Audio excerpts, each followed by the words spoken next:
Happening now, the Rusk County Office of Emergency Management is assessing damage from the significant hailstorm that affected western and central parts of the county.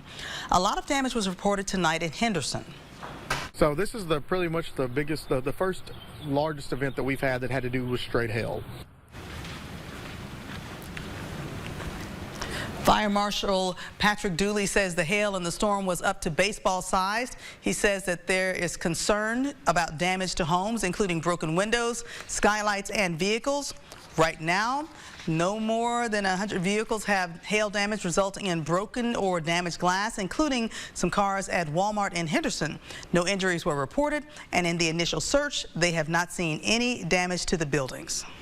Our Facebook page has been blowing up with people talking about their RVs have been hit, tore up.